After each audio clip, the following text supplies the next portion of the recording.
A gente vai falar dessa doença que a gente chama de eumintosporiose. Tem esse nome estranho por conta de que há muito tempo atrás era o nome dado ao fungo causador, tá? Hoje a gente conhece por mancha foliar de Exorhilum, esse nome super estranho, porque Exorhilum é o nome científico do fungo, que na parte assexual é chamado de Cetosferia túrcica. É esse o nome do fungo agente causal, Cetosferia túrcica. A eumintosporiose, ela é um problema principalmente, mas não exclusivamente, do milho que eu coloquei aqui, safrinha, mas a gente pode substituir por milho segunda safra, né? Como a gente discutiu no início da aula. As perdas podem atingir 50% se o ataque, né, se a incidência da eumintosporiose acontecer antes da floração do milho. Sobrevive em restos culturais na forma de micélio, de conídeo ou de clamidósporo. Para quem não lembra, clamidósporo é o espessamento da parede celular, que nada mais é do que um esporo assexual responsável pela sobrevivência de alguns fungos, tá? A disseminação é principalmente pelo vento e tem temperatura favorável de 18 a 27 graus. Então tem uma ampla faixa de temperatura favorável essa doença, mas gosta de alta umidade do ar. E presença de orvalho por conta da água livre que se forma na superfície da folha. No caso da eumintosporiose, já foi investigado, agora de cabeça não lembro, mas existem outros hospedeiros que não só o milho, existem daninhas também, que podem hospedar esse fungo. Os sintomas são lesões necróticas e elípticas, de coloração verde cinza a marrom. E ocorre também primeiro nas folhas inferiores. Para quem talvez não está muito acostumado com a cultura e com a incidência de doenças nessa cultura, a gente pode dizer que a eumintosporiose, em alguns casos, ela pode se confundir um pouquinho com outras doenças, tá? Mas a gente vai dar dicas aqui de como fazer ou tentar fazer uma diagnose mais correta o possível no campo. Então, aqui tá os sintomas, ó, veja que ela é elíptica, ou seja, ela é um pouco mais circular, e à medida que ela vai avançando, ó, as pontinhas dela vão ficando mais próximas uma da outra, tá? Se a gente olhar aqui, em situações de alta umidade, aqui no meio a gente vê vários pontinhos pretos, que aqui a gente consegue até ver melhor nessa foto da direita aqui, ó, que são as estruturas produzidas por esse patógeno, tá? Consigo confundir com cercosporiose? É o que eu falei. Só se você não for muito, muito, muito habituado com a cultura. Um pouco que você tome prática e comece a trabalhar mais, é muito tranquilo de separar uma da outra, tá? Lembrar que a cercosporiose, as lesões ficam restritas às áreas entre as nervuras, tá? Então, elas são, como eu falei, elas vão crescendo, mas a gente não vê essas pontinhas aqui elípticas. Por quê? Porque elas vão crescendo como se fossem retângulos que vão se alongando por entre as nervuras, tá? Aqui a gente já vê esse formatão mais elíptico aqui, meio que irregular. Uma outra doença, essa sim, é muito fácil de confundir com a eumintosporiose, é o que a gente chama de mancha foliar de diplódia. Diplódia é um outro fungo que ataca a cultura, causa também manchas foliares acinzentadas e elípticas, Se a gente olhar aqui nessa figura, do lado direito, a gente está vendo a eumintosporiose, e do lado esquerdo, a gente está vendo mancha foliar de diplódia. Eu não vou entrar no detalhe das características principais da mancha de diplódia. Para quem quiser mais detalhes, eu recomendo dar uma olhadinha no manual de fito, no volume 2, que lá ele está falando, tá? Mas o que eu posso, assim, passar para vocês de informação é que no caso aqui da eumintosporiose, ó, a gente vê a mancha alongada, acinzentada, com os pontinhos pretos distribuídos por toda a lesão.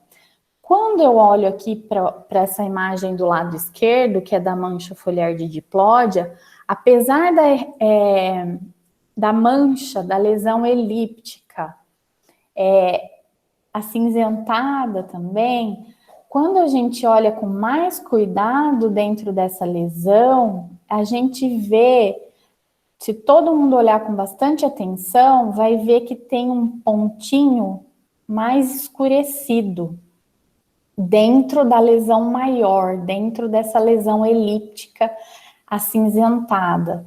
Ele é sempre mais escuro, parece uma lesão menor dentro dessa lesão maior. E o que significa essa lesãozinha menor dentro dessa lesão maior? A gente deu o nome, né? A gente, modo de dizer, os fitopatologistas que trabalharam e enxergaram isso, deram o nome a essa lesão de ponto de infecção. O que seria esse ponto de infecção? Seria o local em que houve o primeiro contato com sucesso, ou seja, que gerou a infecção do patógeno naquela planta, e que a partir daqui houve o crescimento e colonização da lesão para novas áreas. Esse ponto de infecção eu só vejo na mancha foliar de diplódia.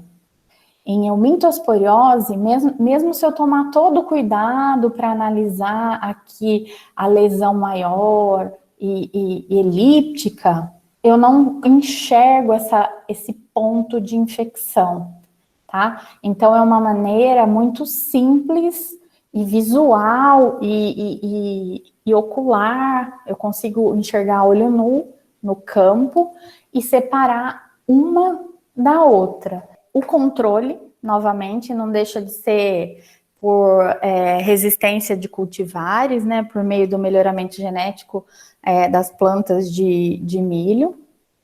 Para vocês terem uma ideia aqui, novamente, um campo que a única coisa que foi feita diferente foi, aqui eu tenho uma cultivar que não foi melhorada geneticamente para eumintosporiose, e aqui eu tenho uma cultivar resistente. Veja o tamanho, a altura, por conta até de não ter havido nenhuma interferência no processo de fotossíntese da planta, as folhas continuam verdes, então a planta está seguindo o seu caminho normal, o seu ciclo fisiológico normal, fazendo fotossíntese, e vai começar a produzir a espiga e encher os grãos.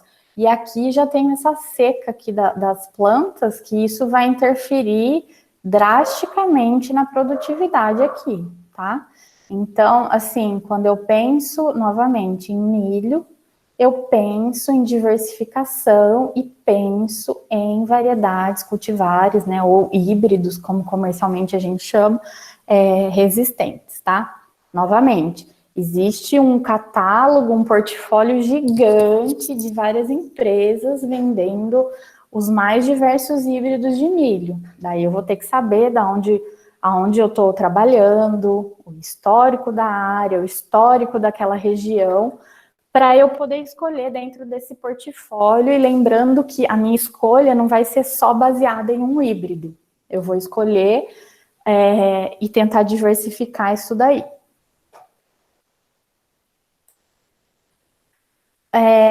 Pensando mais no manejo, a gente pode tentar pensar numa época melhor e num local de plantio melhor, tá? Falaria em outubro e novembro, com temperaturas amenas não tão frequentes, né? Só que é o que eu falei, eu acho que vale a pena quebrar mais a cabeça na questão da cultivar que eu estou trabalhando, do que tentar mudar a janela de plantio de um produtor, isso já é um pouco mais complexo.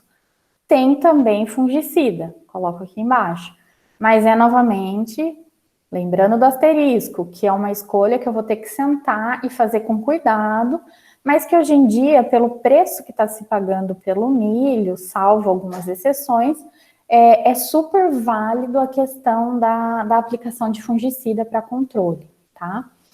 E adubação sem excesso de nitrogênio, pois foi verificado que, no caso, o desequilíbrio com nitrogênio, eu adubando muito com nitrogênio, favorece a essa doença foliar. Essa tabela eu peguei na Embrapa, é de 2009, tá? Mas não é tanto pela atualização dela, mas é tanto para não esquecer de conversar com vocês um pouquinho a respeito disso. Que como eu mostrei naquela foto, que eu falei que é digna de quadro, que a gente viu ferrugem polissória junto com mancha branca. E é isso que pode acontecer, né? É muito mais tranquilo acontecer da gente encontrar duas doenças causando problema, tá? Às vezes até na mesma planta e muito possivelmente na mesma área, né? E daí vai aquela questão, o que aplicar? Eu vou ter que entrar no Agrofit e vou ver o que é registrado para o milho e o que mostra-se mais eficiente para cada problema que eu vou estar enfrentando ali. Tudo que está acima dessa espiga é responsável por 90% da produção.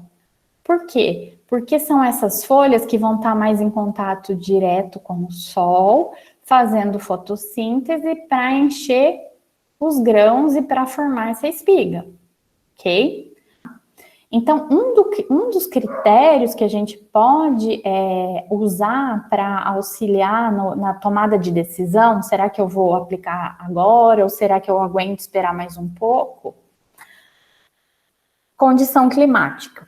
Então, eu vejo como que está para aqueles dias a condição climática da área em que eu estou trabalhando. Suscetibilidade da cultivar, né? Comecei a ver os primeiros sintomas de uma doença que eu já estava preparada para acontecer naquela área, já era comum, já tinha histórico. Então, eu me adiantei a ela e comprei uma cultivar mais resistente. De repente, é uma doença que naquele momento, naquele ano, aconteceu de tomar uma importância maior do que já era e eu não estava preparada. Então, eu tenho que estar sempre atento à suscetibilidade da cultivar, que eu estou naquela área, a condição climática, porque é a condição climática que vai me dizer, lembra, triângulo da doença, é ela que vai me dizer se eu vou se a doença vai continuar aumentando de severidade e incidência no campo, ou se daqui a uns dias a condição climática vai ser completamente desfavorável para a doença, então eu não tenho por que aplicar fungicida, visto que um dos vértices da doença, que é o clima, o ambiente, ele não vai ser propício para mim logo em seguida. Então, eu tenho que tomar cuidado com essas duas coisas. E a terceira, no caso da doença foliar em milho, é isso daqui, ó, presença da doença na folha abaixo da espiga, logo abaixo da espiga. O que significa isso? Significa se eu vou lá, monitoro, já de uns dias vem vindo um clima favorável, a minha cultivar é resistente, moderadamente resistente, o clima está me dizendo ali na previsão que vai continuar propício para aquela determinada doença. E eu começo a ver que aquela doença já não está tão restrita às folhas do bacheiro aqui, ela já está começando a bater nas folhas bem próximas à minha espiga. Isso me acende um sinal de alerta gigantesco. Por quê? Porque a partir dali, se ela subir, ou seja, se eu começar a ter sintoma nas folhas aqui de cima, sintoma de mancha foliar significa lesão na folha, falta de área verde, que isso implica em falta de fotossíntese, que isso implica em produção. Ou seja, lembrando de condição climática, qual cultivar eu estou tratando, e olhar sempre aqui, monitorar as folhas do bacheiro, porque se eu tiver com severidade muito alta e esses sintomas já estiverem nas folhas mais próximas aqui abaixo da espiga, já era para eu ter começado a aplicar ontem, principalmente se o clima vai se manter propício e se eu estou trabalhando, enfim, com a cultivar, ainda se ela for não resistente àquela doença, daí que eu tinha que aplicar, na verdade não ontem, antes de ontem, né? Então, isso eu devo considerar no meu critério, porque se a doença já chegou aqui pertinho da espiga, para ela subir e pegar e causar sintomas, começar a se desenvolver nessas folhas mais de em cima, pior para mim, né? Porque essas folhas, elas são responsáveis por 90% da produção.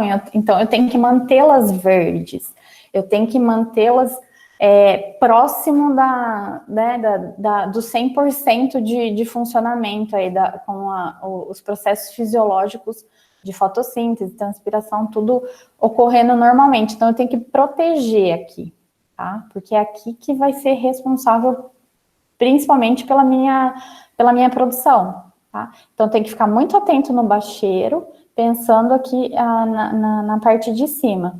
Mas, geralmente, o pessoal também leva em consideração a fase do ciclo da cultura, né?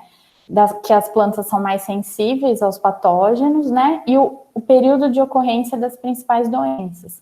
Então, eu peguei aqui essa figura que mostra os estádios fisiológicos, fenológicos, né, do milho. E se a gente olhar aqui, a parte do pendão, onde lança o pendão e começa a crescer esse pendão, né? Aqui é que a gente tem uma grande sensibilidade da planta ao ataque de patógenos, tá? Então, é aqui que eu tenho que tomar cuidado.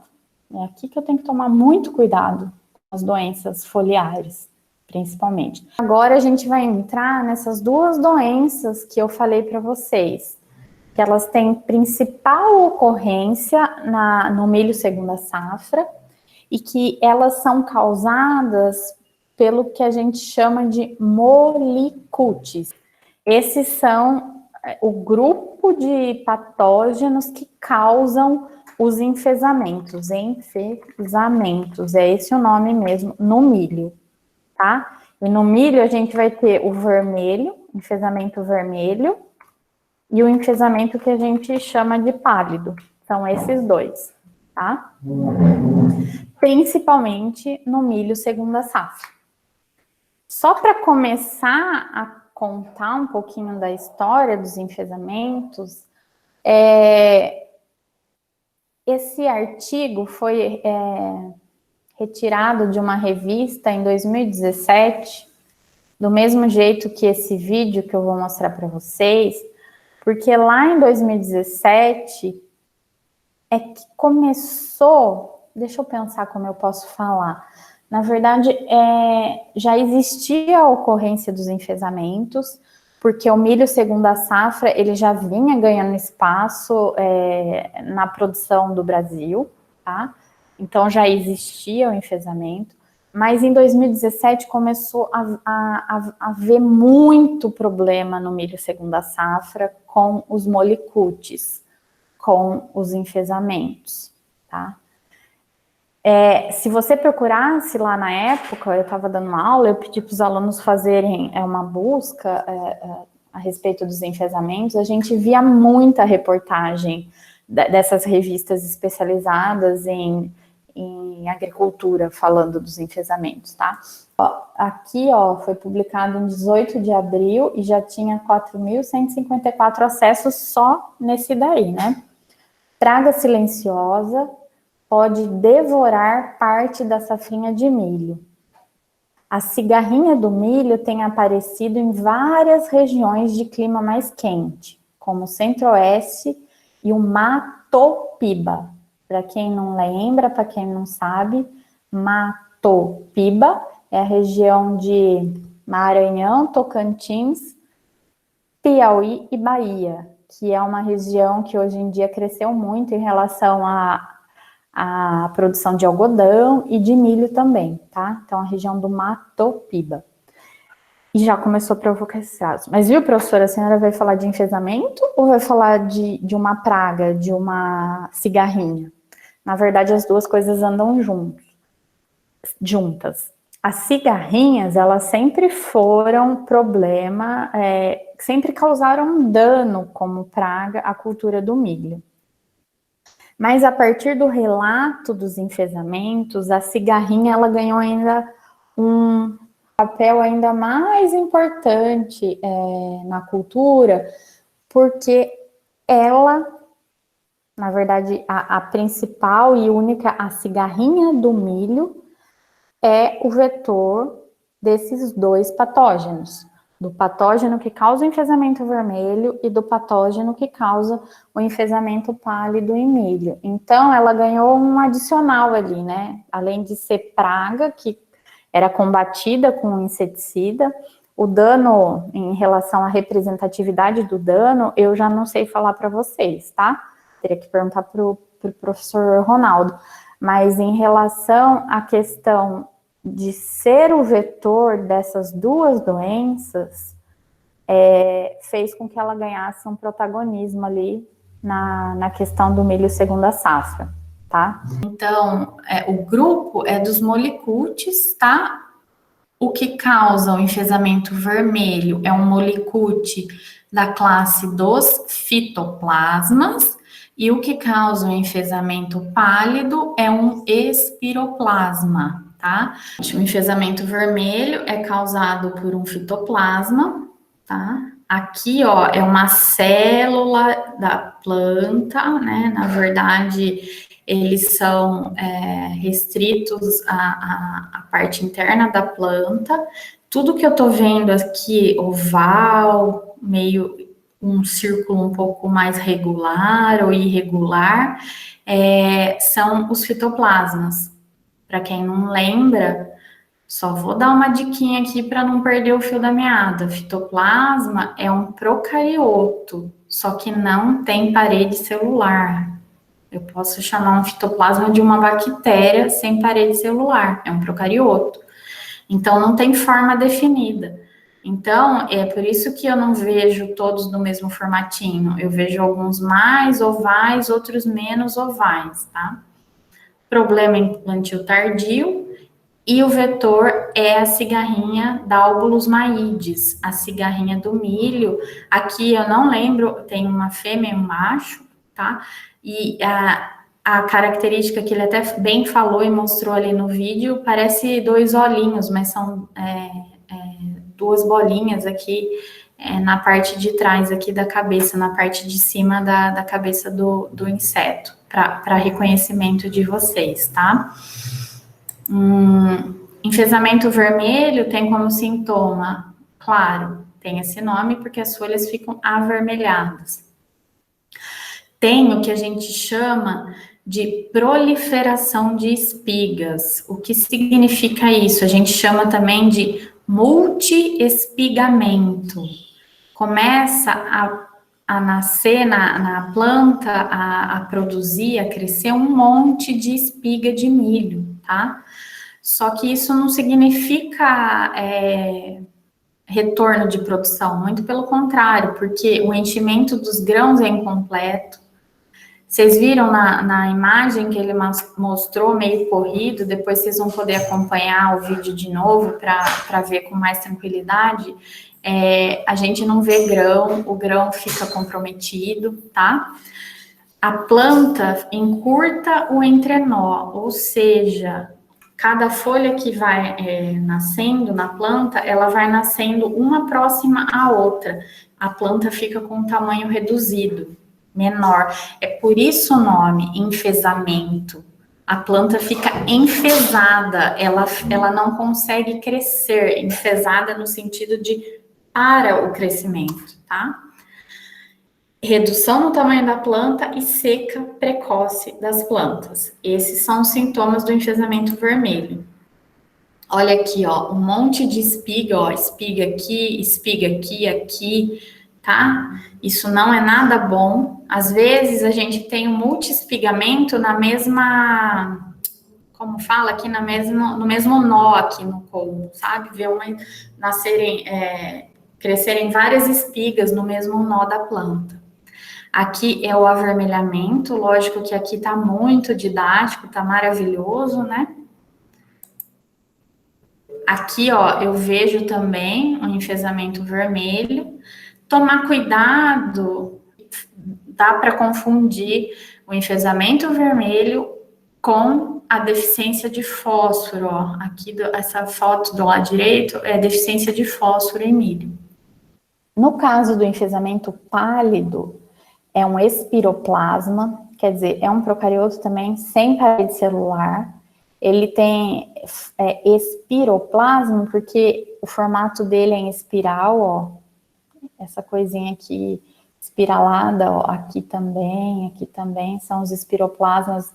Eles são parasitas obrigatórios, então, ou eles vivem dentro da planta, ou eles vivem dentro do vetor, que é a cigarrinha, tá? No vídeo que eu passei, o pesquisador falou que inseticida, ok, controla. Eu tô falando também, vamos usar inseticida para controlar a população de cigarrinha, pensando na questão do controle da doença.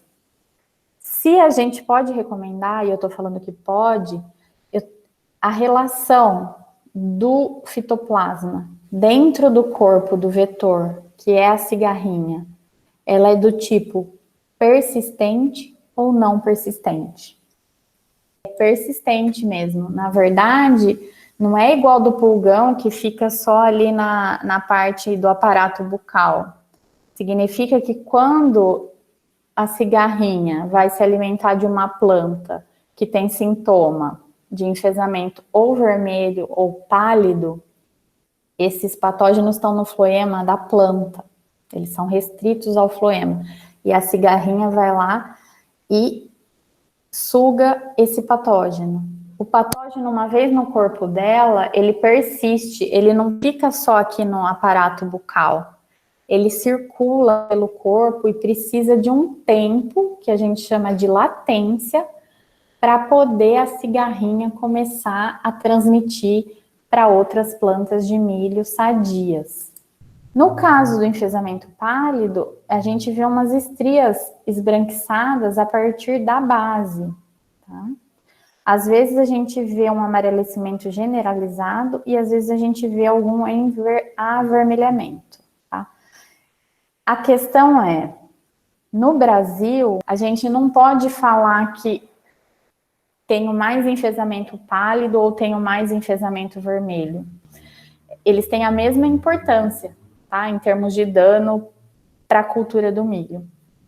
E esses danos podem ser bem elevados. Outra coisa, eu posso encontrar, e é muito comum encontrar, tanto enfesamento pálido quanto enfesamento vermelho numa mesma área e numa mesma planta. Então, às vezes, numa mesma planta, eu estou vendo sintomas do espiroplasma e sintomas do fitoplasma. E não é muito estranho falar isso, porque a cigarrinha é a vetora dos dois, né?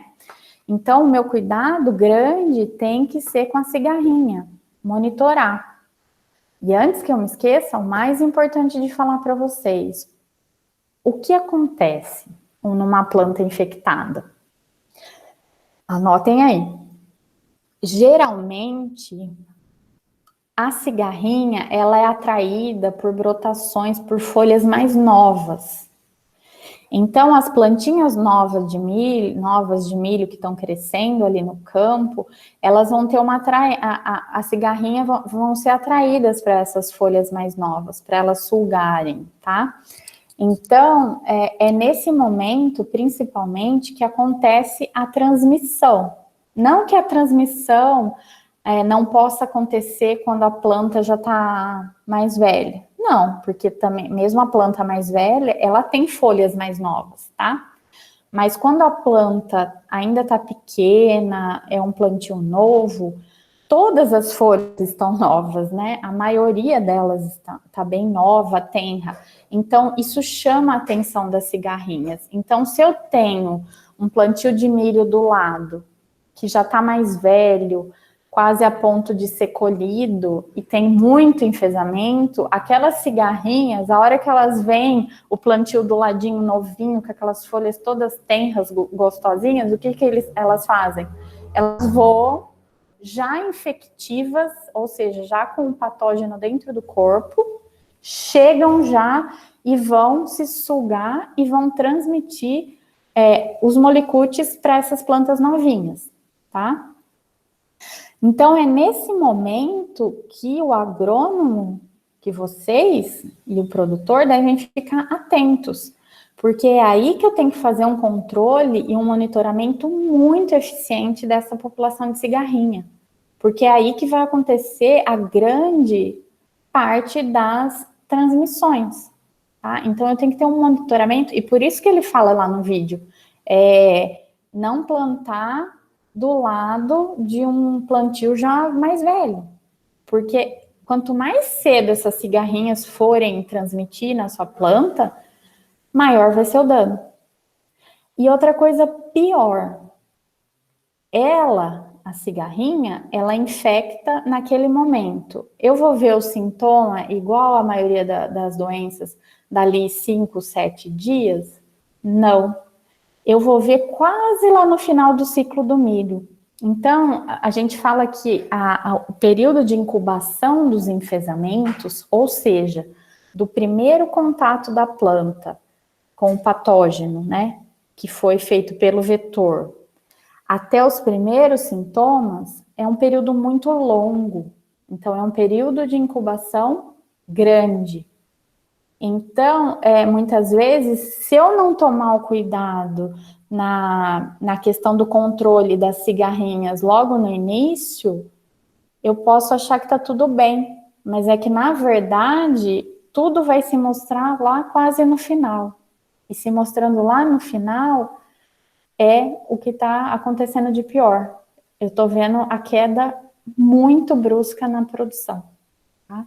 Então, lembra disso, monitoramento muito eficiente das cigarrinhas, principalmente no início do plantio do milho segunda safra. E por que a doença é tão importante em segunda safra? Porque é nesse momento aqui de temperaturas mais altas que a gente vai ter o milho novinho e mais população de cigarrinha.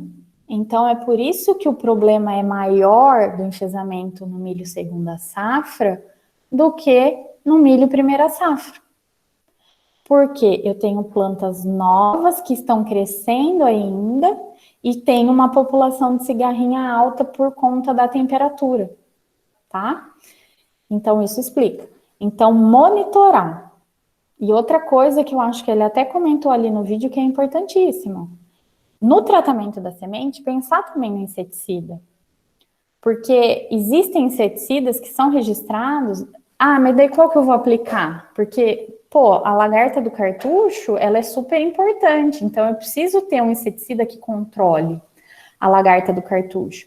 Mas se eu tiver numa região que o enfesamento é importante, e hoje existe muitas regiões que o enfesamento é muito importante, eu tenho que não só pensar no inseticida que vai tratar minha semente, não só pensar naquele que controla a lagarta do cartucho.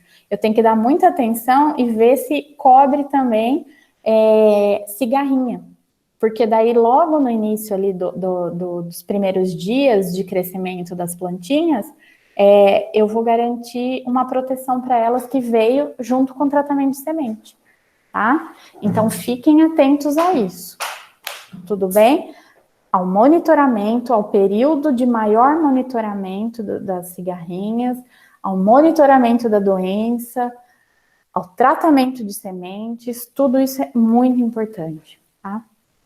Lembrar que os dois acontecem juntos, tanto o pálido quanto o vermelho, que os dois são transmitidos pelo mesmo vetor, a cigarrinha do milho, Dalbolus maides. No enfesamento pálido, eu não vejo tanto esse sintoma aqui de proliferação multiespigamento, mas eu posso ver também, mas eu vejo ele mais no enfesamento vermelho. Enchimento de grãos incompletos, novamente, encurtamento de entrenós, diminuindo o tamanho da planta e a seca precoce dessas plantas, tá? Olha isso daqui, ó. E o avermelhamento também. Olha como a planta fica. E aqui, só para vocês terem uma ideia do tamanho, né, da cigarrinha. Olha o tamanho dela aqui, ó. Uma dica, elas gostam sempre de ficar aqui mais próximo do cartucho aqui, sabe? Talvez por questão de proteção, enfim, pelo clima, microclima, mais úmido. Mas elas são bem pequenininhas também aqui, ó. E lembrar daquelas duas marcas na parte superior da cabeça delas, tá?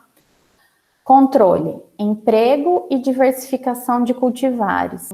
Depende da região que você tá, você vai ter que fazer teste das cultivares, dos híbridos que você for colocar, porque muitas vezes, como é uma doença que veio ganhando notariedade agora, muitas vezes tem região que você ainda nem sabe qual que é o cultivar mais indicado. Mas é aquela questão, você tem que diversificar, não tem jeito. Evitar a semeadura sucessiva de milho, isso é fato. Evitar plantio tardio, coloco um asterisco, porque isso é meio complicado, né? Que nem agora o pessoal tá plantando segunda safra. É agora, não tem jeito. E também, porque não é porque o molicute vai melhor agora, não é isso. É porque a disseminação, como eu expliquei, é maior, porque a população de cigarrinhas é maior. Então, aplica o inseticida, porque é uma relação persistente, diminua a população do vetor no início da cultura e elimina a tiguera, que são aquelas plantas voluntárias que estão no campo.